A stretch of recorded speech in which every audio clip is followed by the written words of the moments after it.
Гоголя читали? А он моей прабабушке цветы дарил. Знаете, у меня к нему особое такое отношение, поэтому каждая ремарочка, каждая репличка, все по произведению этого великого классика. Это же Гоголь, это вершина русской литературы. Все точно по тексту. Я проверил каждую строчку. Правда, одна важная ремарочка была забыта. Вот же она. Хлестаков входит в боковую комнату. Я, конечно, извиняюсь, но дверь посередине сцены – это не боковая комната. Лучше бы он вошел в дверь справа, рядом с карманом. Да, мы даже твердые знаки оставили в конце слов. Все как в 19 веке. Актеры их проговаривали вот так. «Право, маменька, все смотрел».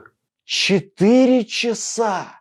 4 часа просвещения! Кроме того, мы ставили по эскизам старой классической постановки середины 20 века, которая была поставлена по эскизам старой классической постановки начала 20 века, которая была поставлена по эскизам старой классической постановки конца 19 века, которую, в принципе, уже никто не помнит, поэтому я могу говорить сейчас все, что угодно. 4 часа! Я говорю, зачем нам столько? Страниц пьесы всего 60! У нас интерьер из 19 века. Каждый комод помнит то время и чувствует ту атмосферу. Ну, вам сам спектакль-то понравился? Понравился. Просветились, поели. Правда, не понял, в какой момент просветились, но поели, понял. Бутерброды. Чайный сервиз, правда, взял на барахолке с Королёва. Ну и стулья. Ну и столы тоже, да. Ну и все остальное тоже, да. Но в 19 веке они тоже из Королёва брали. Спектакль поучительный, спектакль актуальный и ни одного расхождения с классикой. 10 кафедр, с которых можно много сказать миру добра из 10. Немного коньячку, немного слабительного и 5 фунтов водки. И вы выпадаете. Это правда. Я бы не сказал, что я режиссер этого экспириенса. Я скорее продюсер, импресарио, философ и немного монтажер дорожки. Это не театр. Вы понимаете? Не театр. Настоящий экзистенциальный аттракцион. В центре любого спектакля должно быть литературное произведение. Какое тут литературное произведение? Какая-то сомнительная экскурсия с, что это называется сейчас модно, интерактивом. Спектакль – это в первую очередь эмоция. Ты хочешь получить эмоцию? Ты хочешь получить впечатление? Уйти от этой скучной реальности в новую реальность? Я заставлю тебя это сделать. Смотри, я могу просто спеть. Опа!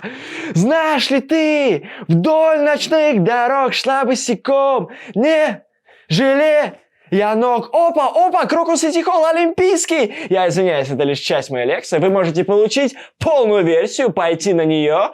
500 рублей вход, 500 рублей выход, 2000 с друзьями, 5000 со всей семьей. Спектакль дает зрителю особый опыт. Emancipation Body Experience, yeah? Пишут, что сценография – это сам город. Ага, то есть, получается, Шервуд, Шехты и другие известные архитекторы. У нас, значит, декораторы, да? Как удобно. Спектакль как интерфейс. Но вот у больших театров интерфейс уже устаревший. А тут хотя бы не такой стыдный пиар.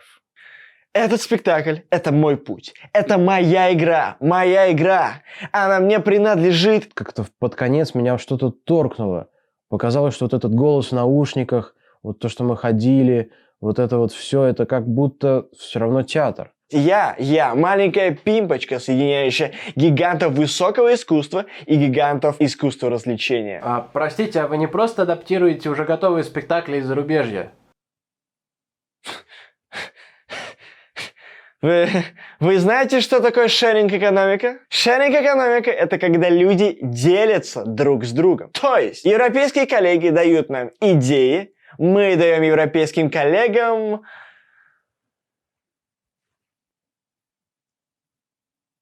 русский дух и живое восприятие мира. То есть, это не обычный театр, где перевоплощаются актеры, а где перевоплощают зрителя. Мы сначала зашли в один бар, выпили рюмочку, зашли в другой бар, выпили рюмочку, и как-то вот на 5-й мне так действительно показалось.